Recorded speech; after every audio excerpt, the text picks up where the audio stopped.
Podcast de l'article de Mustapha Sohimi publié sur lodigi.ma. L'auteur a intitulé son article « RSF/Omar Hadi, mauvaise cause ». Il commence son article ainsi.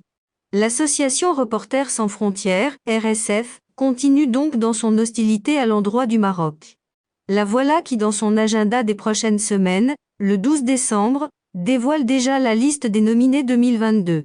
De prime abord, il n'y a rien à y redire, c'est son affaire.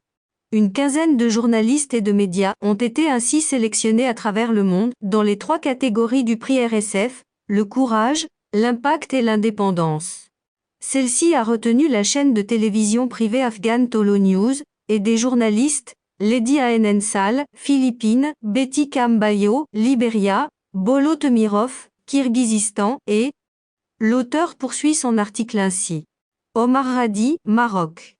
Nous y voilà, dans le dossier de presse, il est précisé qu'il est journaliste d'investigation, qu'il enquête depuis de 10 ans sur des sujets sensibles, tels la corruption, qu'il subit un harcèlement judiciaire pour espionnage et pour viol.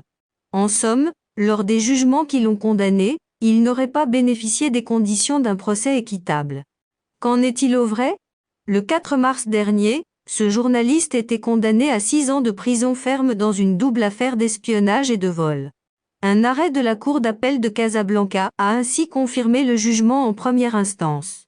Pour la première qualification, il était mis en cause pour plusieurs faits criminels cumulés, contact avec des diplomates néerlandais, qui étaient des officiers de renseignement, selon le parquet, fourniture d'informations de l'ordre de l'espionnage à 2 sociétés de conseil britanniques, financement par la Fondation Bertha, hostile à l'intégrité territoriale du pays, sous forme d'une bourse de recherche. Pour ce qui est de la seconde affaire de viol, les faits ont été établis sur la base d'une plainte d'une ex-collègue instruite à la fin juillet 2020 par un juge d'instruction, sur des délits relatifs à l'attentat à la pudeur avec violence et viol. Ce procès a été suivi par des ONG marocaines et internationales et de nombreux observateurs. Les procédures ont été longues, elles ont donné lieu à une dizaine d'auditions de Omar Hadi.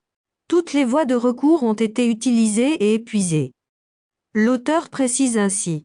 Pour RSF, la justice marocaine n'a pas fonctionné dans des conditions normales.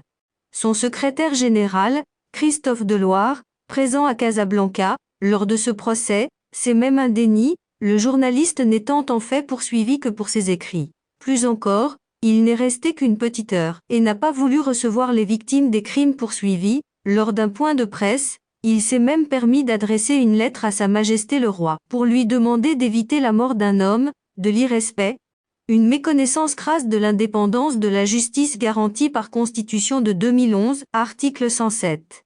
Il en a remis une couche 2 mois plus tard dans un entretien avec la chaîne de télévision France 24, en faisant le procès de la justice et de la magistrature du royaume. Des propos que le signataire de cette chronique avait qualifiés comme étant une indignité, mettant en cause la liberté de presse, ainsi que le pouvoir judiciaire dans le royaume. L'auteur ajoute ainsi. Faire le procès de RSF. Cela dit, s'il y a un procès à faire, c'est celui de RSF. Et d'abord sur les méandres quelque peu opaques de son financement.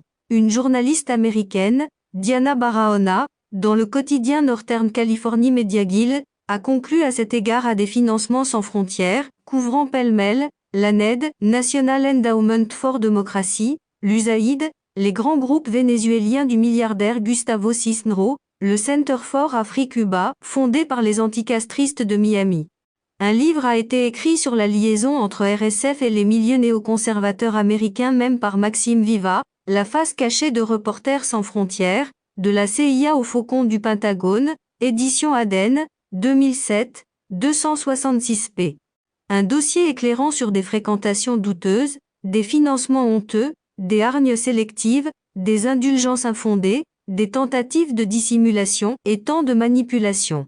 Il faut y ajouter le concours constant de l'Open Society Institute du milliardaire hongrois George Soros. Pour l'exercice 2020, selon le rapport de Deloitte, le budget a été de 6,17 millions d'euros avec la répartition suivante des sources de financement, 48% de subventions de fondations privées ou d'institutions publiques étrangères, 14% soit 850 000 € de subventions et de concours publics français, Agence française de développement et ministère des Affaires étrangères.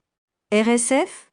Un vecteur activiste, d'une certaine diplomatie au service d'intérêts. Elle n'a jamais caché ses relations et son instrumentalisation insidieuse par certains centres de pouvoir en France ou ailleurs. Au départ, c'était une PME de l'humanitaire avec un concept et une vision. Aujourd'hui, elle a changé fortement de registre. Elle s'est ainsi spécialisée dans un certain événementiel tourné vers les pays du Sud, exonérant globalement les pays du Nord de leurs responsabilités. L'auteur conclut ainsi. Dans ce chapitre-là, le Maroc paraît depuis des années être classé par RSF en pole position. Venant de cette officine qui n'a aucun crédit moral ni politique, cela ne peut que faire référence à sa disqualification par suite de son déficit de crédibilité et de légitimité.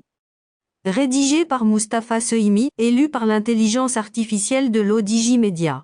N'oubliez pas de télécharger notre application l'ODJ mobile sur Android et iOS, et de vous abonner à notre chaîne YouTube l'ODJ TV, si vous souhaitez être au courant des dernières actualités, podcasts et émissions télévisées.